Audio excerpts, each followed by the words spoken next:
ABCDE technique.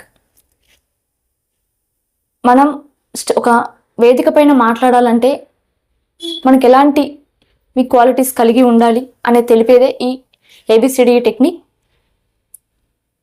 ఒక perfect speaker అవ్వాలి అన్నా, ఒక 10 మందిలో మాట్లాడాలన్నా మనకు కావాల్సినవి కొన్ని ఉంటాయి.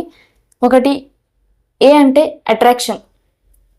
మనం ఏదో రకంగా ఉండి, అంటే నీట్గా డ్రెస్ లేకున్నా, నీట్గా హెయిర్ లేకున్నా, మనల్ని చూసే విధానం కూడా వేరే ఉంటుంది ఇతరులు. సో ఫస్ట్ మనకు కావాల్సిన స్టేజ్ మీద ఎక్కేటప్పుడు ఫస్ట్ నీట్గా అట్రాక్ట్ చేసే విధంగా ఉండగలగాలి. అండ్ సెకండ్ వన్ వచ్చి బాడీ లాంగ్వేజ్. మనం నీట్గా ఉన్నాము, కానీ మనం చెప్పే మ్యాటర్ వాళ్ళకు రీచ్ అవ్వాలి అంటే కనీసం మనలో బాడీలో కదలికలు అనేది కొంచెమన్నా ఉండాలి. ఖచ్చితంగా కొంచెమనే కాదు, ఉండాలి. అవి లేకపోతే మనం ఏం చెప్తున్నామో అన్న విధంగానే ఉంటుంది, వాళ్ళు రీచ్ కాలేకపోయే అవకాశం కూడా ఎక్కువగా ఉంటుంది. మనలో ఐ కాంటాక్ట్ కానీ, హ్యాండ్ మూమెంట్ కానీ, మనం నిలబడే విధానం కానీ, మనం చూసే చూపు ఆడిటోరియంలో కానీ ఇంకెక్కడైనా కానీ మన చూపు అందరినీ కవర్ చేస్తుందా లేదా అనే విధంగా ఉండగలగాలి. Third one content. అన్నీ ఉన్నాయి, కంటెంట్ లేకుంటే మనం ఏమి చేయలేము. కనీసం ఒక 10 నిమిషాలు కూడా మనం అక్కడ నిలబడే అవకాశం కూడా లేదు.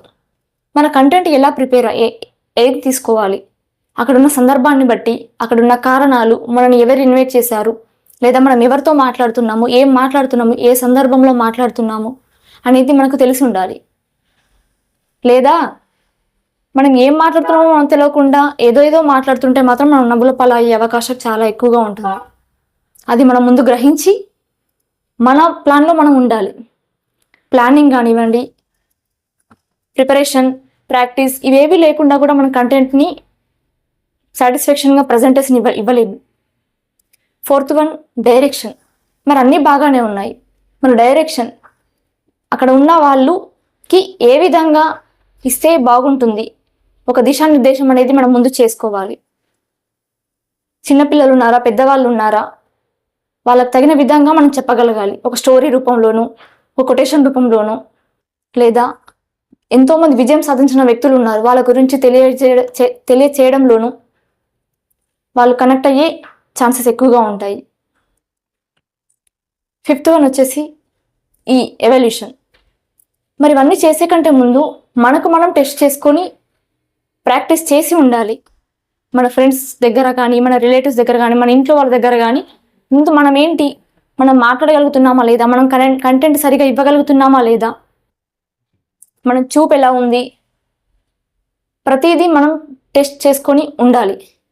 ఇవన్నీ కరెక్ట్గా ఉంటేనే ఒక వేదిక పైన అద్భుతంగా, అనర్గళంగా మనం అనుకున్న మ్యాటర్ని, మనం అనుకున్న కంటెంట్ని వండర్ఫుల్గా మనం చెప్పగలుగుతాం. ఇందులో నాకు బాగా నచ్చింది కంటెంట్. అన్నీ ఉన్నా కూడా కంటెంట్ లేకపోతే ఏమీ చేయలేము. కంటెంట్ని మనం తీసుకున్న కంటెంటే కింగ్. సో కంటెంట్ కరెక్ట్గా ఉన్నప్పుడు మనం ఎక్కడైనా రాజే, ఏమైనా చేయగలుగుతాము.